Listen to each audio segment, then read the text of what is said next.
we've been talking about, how the body works, right? This is where it all begins. Health begins in this area. You can't digest your food. You can't, eliminate. You can't breathe properly. I mean, respiration is a huge part of detoxification. And we'll get into that just a little bit too.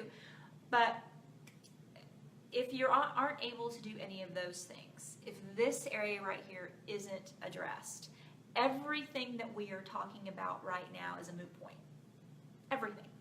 Because it is the main system that controls everything. Yeah, if you're looking for one thing to do to change your health, it is having your atlas evaluated and adjusted if necessary. And somewhere upwards of 80% of people walking around need an atlas adjustment based off of a study that was done of newborns. Mm-hmm.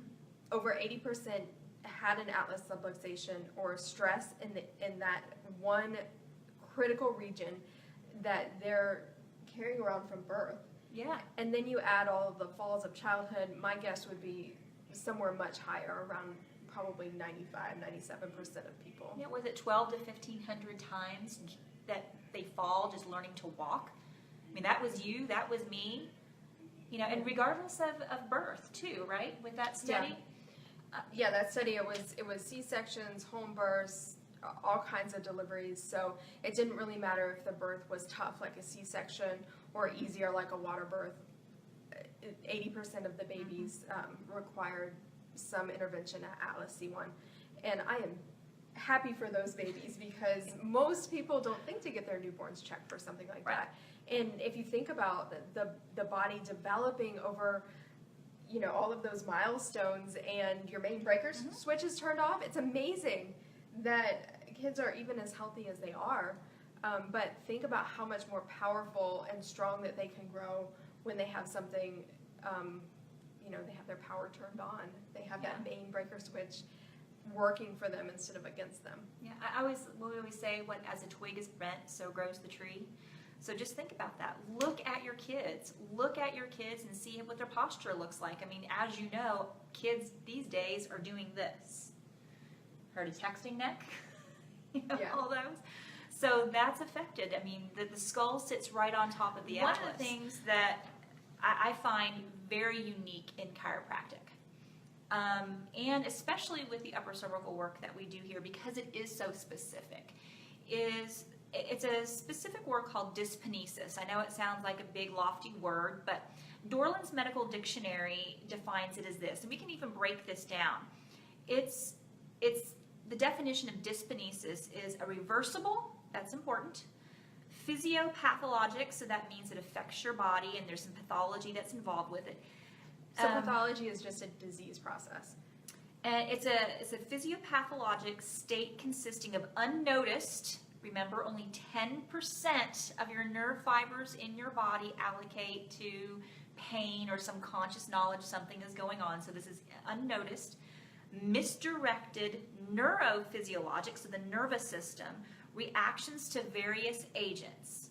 What are those agents? They're environmental stressors, bodily sensations. Oh, my neck got a little crick in it. Emotions and thoughts. Are you stressed out at all? I mean, even just a little bit? Don't lie. And the repercussions of these reactions throughout the organism, meaning our body. She will hunt you down if you're lying. So really, it's our environment, the environment that we're living in. We are actually, part of our environment. We have to know, how are we responding? How is our body responding to our environment? Do we have the ability to adapt to our environment? Do we? And how well are we doing with that? Are we doing really well adapting to our environment when there's 30% of people have autoimmune disorders? 1 in 48 kids now are on the autism spectrum. 1 in 9, I think, have allergies, chronic allergies like peanut allergies. You can't even bring latex balloons to my kids' school anymore because there's so many latex allergies. I mean, we are in a situation to where our bodies, the organism as this definition states, can no longer adapt efficiently to our environment. That's scary. To me, that is a very, very scary, scary state that we're living in right now. So as a chiropractor, what we do is we look at that, the nervous system, the system that controls everything. And as upper cervical chiropractors, what do? We look directly at the area that controls some of the most diagnostic things we can look at. You are breathing. We can look at that objectively. We can look at your blood pressure objectively. It's all controlled right here. We can look at your posture. Those postural muscles are controlled all right here. So we can actually take objective measures to make sure that you are functioning optimally at that base level. Yeah, so functioning optimally means being able to adapt to your environment. So when you have stressors come at you, which is just part of life, that your body is able to adapt to those, make the changes necessary, and continue on in a healthful manner. It's when we cannot adapt properly that we end up with illness of any kind. Mm-hmm. Illness of any kind is just your body's not adapting to its environment, no matter what that is. Yeah, no matter what they diagnosed you with or what they call it. Yes, no matter what the name of it is, it's a failure to adapt. And so what chiropractic does, and specifically upper cervical chiropractic at that Atlas C1 level, is allow your body to adapt quicker, more efficiently. It's not as much of a drain on the system. And so your body is healthier. You're less likely to maladapt, even when you have something really big coming at you. So it's pretty cool. That's why people report to us pretty routinely that they're less sick. Their immune system's better. They have less allergies. In school, we are taught, everybody is taught a method to adjust the Atlas, but to do it really, really well, it requires a good amount of continuing education. So right now, we both have about 18 months of additional schooling that we did to get to the level that we are with the upper cervical adjustment. And like Dr. Taylor was just saying, she's about to do a 2-year diplomate program that will get her some great letters behind her name. As most chiropractors adjust Atlas, it's just different levels of specialty there.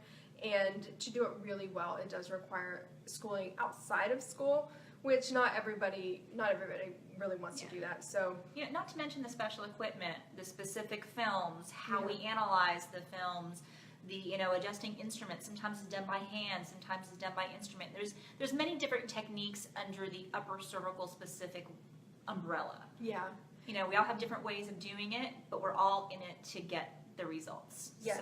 So there's a great website that a patient of upper cervical chiropractic put together that's called upcspine.com, and we'll put that in the.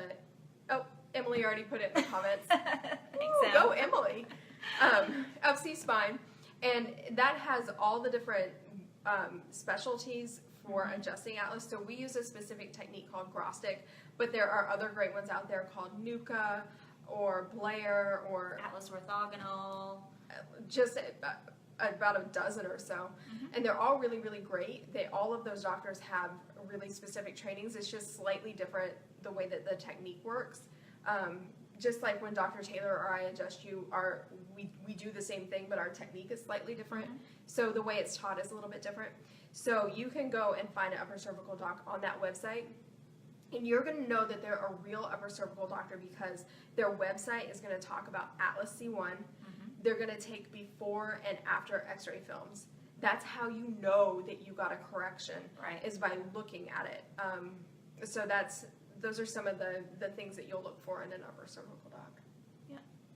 Oh, I would want to say too, on that website, the UpC Spine website, there's also research. So if there is somebody that's kind of questioning, wow, your allergies went away after getting your Atlas adjusted, well, go to that website. You'll actually find some pretty awesome research, some case studies, some long-term research that you can look up there that you can actually send to your friends or your family members when they're looking for somebody in their area. Yeah.